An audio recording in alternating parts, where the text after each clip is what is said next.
Hi, my name's Cody, and I'm a software engineer.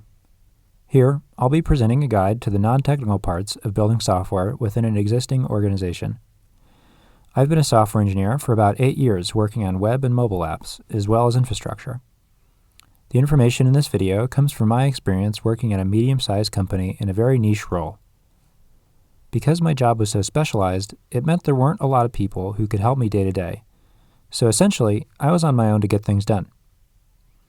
Because of how idiosyncratic my experience was, I'm guessing most people won't find the entire video relevant, but I hope that bits and pieces can be useful. I've learned a lot about how to build things from start to finish on my own. After doing it a few times, I've been able to come up with sort of a list of things that tend to happen when working as a solo developer on a project. It looks something like this. Number 1, find your next project. Number 2, create some sort of notes document, maybe a Google Doc, to hold the knowledge you gather. Number 3, spend some time breaking down the idea you have into smaller subtasks. Number 4, interview people, read documents, watch videos, find tools, and answer any open questions. Number 5, actually implement your idea. And finally, number 6, collect feedback after your idea is being used. So, the process usually starts with step number 1, find your next project. This one can be easy or this one can be hard. Regardless of where your ideas come from, you'll want to validate early on that they'll be impactful and have value. Nothing is more costly than spending your time working on the wrong thing. Coming up with something to work on may seem too obvious to talk about, but I find it's useful to at least have some sort of process here. I like to keep a running list of things that catch my eye and problems that need solving, regardless of the domain.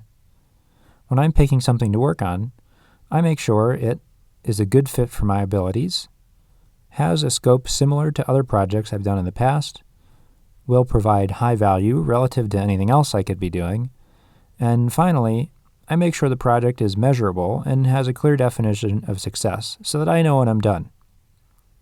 Not everything will meet the criteria, and that's why I keep a big list of things. I can throw out a bunch and still come up with a few good ones. The scenario where somebody tells you what to work on is probably how most people find their next project. A manager or PM has an idea, and it's been decided that you're the one to implement it. When you accept a project from someone else, make sure it's well-defined, or at least has the potential to be well-defined. You don't want to accept a task you won't ever be able to understand or execute. Also, make sure you've been given information on related individuals and systems. It's so helpful to have people to talk to or systems to explore as first steps for a new project. And finally, consider all of the same criteria I previously talked about when generating an idea for yourself. Make sure it's a good fit for your abilities, has a reasonable scope, provides value, is measurable, and has a clear definition of success. Now that you've got something to work on, you're going to want to create a place that stores the knowledge you'll accumulate. For me, that's a Google Doc and a Slack channel. I like a Google Doc because it's collaborative and can be made public. A dedicated Slack channel serves as a nice place to chat with others about your project. As a rule, I try to never talk about my project in direct messages and always direct people to the channel instead. I don't know about you, but I'm never able to find anything in my DMs. Both the Google Doc and Slack channel can serve as a record of your work, too. Your manager can use them as a guide for your next performance review, or you can link to them in your personal hype doc. Here's a rough outline of the notes doc I typically create. Notice it's got the project's name, the date, my name, the Slack channel, other people related to the project, a short intro of the problem, possible solutions, and finally, just a place where I can record what I learn. When I'm putting all this metadata into the doc, I try to imagine what some new hire a year from now would find helpful if they ever need to understand the thing I've built. Now that I've explained how to get a project set up and how I organize my notes, let's take a look at how to explore existing functionality and work with other people in the next video.